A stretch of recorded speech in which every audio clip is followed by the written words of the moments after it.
Greetings. Hey. Yeah, you know what this is. How about they do the intro? California. Weekly. Yeah, it's not working for me. We're not talking. They are not talking. Comic book review. You did a bad job. Yes, Southern California Comics weekly video update. I'm Matt. I'm Danny. And these are the books we're going to talk about. I'll start. I'll just go for it. Yeah. I'll be bold. Talk about Tank Girl. Remember Tank Girl? I like Tank Girl. This is Solid State Tank Girl. It's a miniseries from Titan Comics. As you can see, Tank Girl is back. I don't read it. I actually don't know many people that read it. Do you read it? Actually don't. Okay, I don't know anyone that reads it. But there's like a cool poster inside of the cover. She's wearing a gorilla. The art's really cool. Yeah, it's really cool. Titan's doing Tank Girl again, on and off miniseries stuff whenever they want to, but they're still doing it. So it's still coming out. It's not canceled. What issue is it? Number 1 miniseries. Oh, so it's a brand new series. Yeah, brand new little mini thing. Yeah, if you're into Tank Girl. Yeah, just to warn you, because I guess you don't hear often Tank Girl comes out. Yeah. It's not often. So here it is if you want it, right here. Check it out. Oops. New image number 1, The Bounce. Oh. From Joe Casey and Dave Messina. Or David Messina. It's kind of a slacker superhero comic. As I predicted, the first page is him taking a bong rip. He did predict that, weirdly. Yes.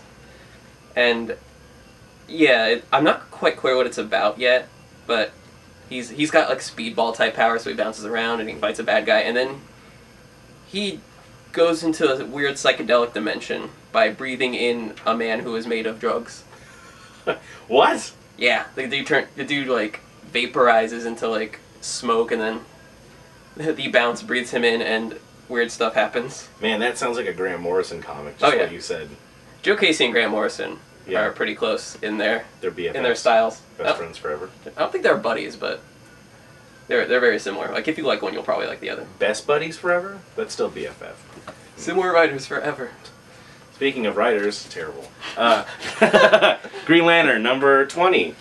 This is the epic finale of the Wrath of the First Lantern series, and also the epic finale of Jeff Johns' amazing 20-issue run on Green Lantern, because it's only 20 issues old and there's no past before it. No, the pre-52 stuff exists with it, I think.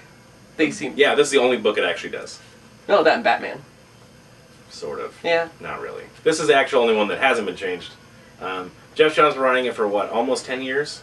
Yeah, just about. Yeah, he does not stop. He stopped now. So you have an $8 issue that's God knows how many pages long. It's a lot of pages. Like. Yeah, and thankfully it's not like 20 pages and 80 pages of, like, old junk. Like, here's Jon Stewart's first appearance. It's all original material. Yeah, they decided to finish the whole story up in one huge volume. 2, 3, 4, 5, 6, 7. And 40 artists on it. Yeah, at least 9, literally. I counted on the back because I didn't want to say their names out loud. So, it's going to continue just without him. I think he'll be doing Aquaman and Justice League and the other one. Oh, Justice League of America. Oh, yeah, that one. And Vibe. Yeah, Vibe.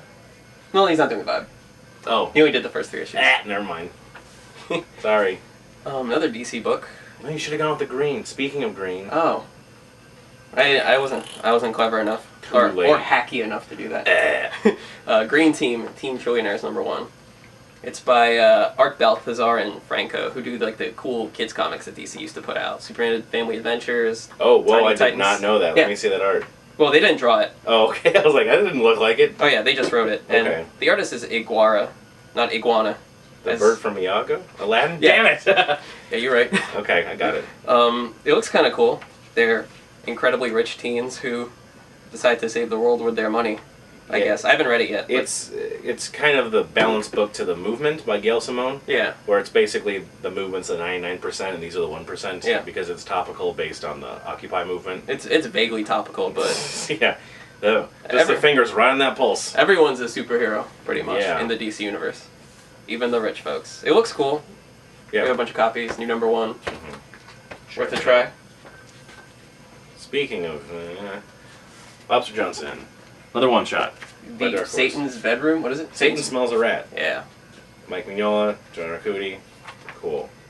Sorry if I said Who did the art? wrong. Kevin Nolan, right? Oh yeah, I'm sorry. That's pretty rare. Yeah. You don't see full Kevin Nolan anymore. You usually see him do covers. Yeah. Yeah, all the Lobster Johnson stuff's always really good. It doesn't get over the top like Hellboy does sometimes. It's kind of noirish stuff. And they're always one-shots or miniseries, so you don't have to spend a lot of money. Oh yeah, check it out. Comic book. I like it. Oh, is that a comic book? Oh yeah, I dressed like it one time at Comic Con. I look good. Oh, yeah. I'm on the Dark Horse website because of it. Oh, that's right. Yeah. Yeah. Last one for me, technically. Oh. Journey into Mystery, number 652. The numbering's weird, but Okay. this is like the second story arc featuring Sif, who is awesome.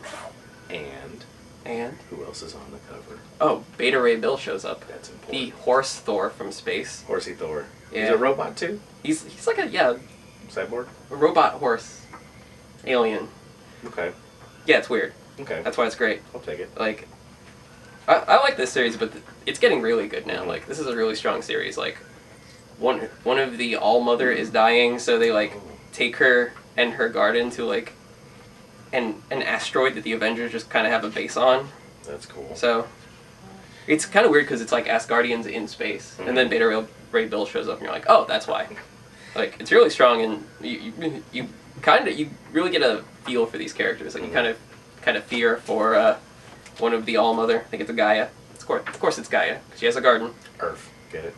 Earth. Yeah, Journey is a title that everyone's kind of looked over, but it's really, really good. And we also have the first trade, which is good, too. Or the second trade. You liar. This is the first trade. No, but Loki. Oh, well, the first trade of the new run with Sif. What? Yes. I understood everything Yes. you said. I was just making noises. The current run by Catherine Immonen and Valerio Schiti, Schiti, which is a very, I feel like I'm saying it wrong. Yeah. We appreciate your art, though. Yes, it's really good art. Yeah. Jordi Belaire's colors are on point. It's violent, it's funny. It's the book you should be reading. That isn't Hawkeye, Daredevil, etc. Young Avengers. Excedrin. This is the other one. Excedrin. Peter Parker, the Spectacular Spider-Man. Scott Pilgrim, here's a trade. Yes. This is the third of the color edition hardcovers. Yeah, Volume 3. Scott Pilgrim in the Infinite Sadness. Wow, that looks great. Look at all of that purple and magenta. So much color. Scott Pilgrim is a book you see in black and white, but now it looks like a movie because it has color in it. Yeah, the colors are by Nathan Fairbairn, who did Batman Incorporated. Oh, that's cool. I think he did Swamp Thing for a while, too. This book smells good. But like the other previous ones, it has a lot of backup stuff, sketches, unpublished stuff, which is cool. So you get a little more bang for your buck. And there's only 4 more to go. It's worth a double dip. Yeah. Like ice cream? Yeah. You want to get some ice cream? It is the Dippin' Dots of superhero comics. Or Ugh, comics. yuck. It's the comics of the future. Don't make them not want to read it. I've never had Dippin' Dots, so. Don't. I mean, do it when you're in high school. Okay. 12 years ago. I'll time travel. Okay. Why don't we fast forward to the next segment? Yeah, we're gonna... Skit? Is this funny?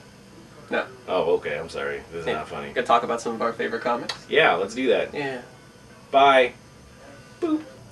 We're back in a different segment. Yes. In a different part of the store. Now we're gonna bring up. Well, you suggested it. You talk about it. Well, I think it'd be fun if we talked about some of our favorite books, like ever, Oh yeah. that are conveniently also available at this shop. Because, visual aids and also buy stuff. Yeah. Yeah, well, why not? whatever. Consume. Yeah. So, you want to start first? Or Sure. When Danny said it, I had a hard time because I couldn't think with my brain, and then I realized, oh yeah, 52 by DC Comics. 52 came out, 2006. Yeah. Ran for 2007. 52 weeks, 1 issue a week. It's weekly. Yeah, it was like it was a 24 style thing where it happened in real time. So like, Yeah. a scene happened on Monday, then there was one on Tuesday, then Wednesday, and then it went on for this for a year. Yeah. It was probably one of the most complicated books that ever came out for... Yeah. Just because there was so much going on. There's 4 writers, Jeff Johns, Grant Morrison, Greg Rucka, Mark Waid, Keith Giffen doing breakdowns and plot stuff. That's a big thing. And basically it was, after Infinite Crisis came out, the week after the last issue came out, the DC universe jumped ahead 1 year. 1 year later. Yeah. And then this told the story of what happened when, the big 3 in DC were gone, and all the little guys, Booster Gold, The Question, Animal Man, what they did in that year. One of my favorites, really good, always kept me on the edge of my seats. It's in 4 trade paperbacks. This is only 2, I know that. They also did some companion stuff, and also all the covers by J.D. Jones, which are amazing. Yeah. It's really great. One of my favorites, I read it a lot. It's fun because it felt like there were stakes because the big superheroes were gone, and so they just focused on these little guys. who you can actually like hurt and injure, and they might not be okay. Yeah. So that was a lot of fun. Any book where Robot Skeets plays a critical role is okay with me. Yeah, like I always love the smaller corners of the DC universe. Like watching what Booster Gold's up to. It's probably the most fun because nobody's paying attention. Yeah. So you can do all sorts of crazy stuff. So, really good. I support it. I suggest it. A stamp of approval. 52. An imaginary stamp of approval. Funny. My selection also comes in 4 volumes and involves Grant Morrison in the DC universe. And is it 52? No, it is JLA, Ooh. which uses letters instead of numbers. Ah. Yeah, this is Grant Morrison and Howard Porter's run on JLA from 97 until like 99, 2000. That sounds about right. It lasted a few years, but this is like his first like real big superhero gig. Like Doom Patrol doesn't count, Animal Man doesn't count. Like they gave him this, and then he became a superstar. This was DC's best-selling book for a very long time, and it's the opposite of 52, where it's mostly about the big guys and how they saved the day. But it's so imaginative and so big, and the universe is always in crisis, and it's a Grant Morrison comic, so it's weird. Yeah. And it's got like really great iconic moments. Like the characterization is so spot on. Like when I think of the characters, I think of the way he wrote them. Like it warped my fragile little like 6th grade mind. You're different now. Yeah. Here's volume 4. Ooh. Yeah, and this volume even has some stuff that from a little later, because he did a... Oh, the JLA Classifieds. Yeah, he did that 3-issue run on JLA Classified with Ed McGuinness, and he did the Earth 2 graphic novel with Frank Whiteley, which is really good. Yeah. They made that cartoon out of it. Yeah. Crisis on Two Earth. Yeah, something like that. 2 things. Yeah, super good. Super exciting.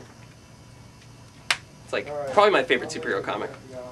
Ever? Ever. In the world? In the world. Wow, that's pretty good. I'm waiting for Jamie. Bye, Jamie. He's going to miss our next segment. We have a next segment? I don't know, do we? Let's find out.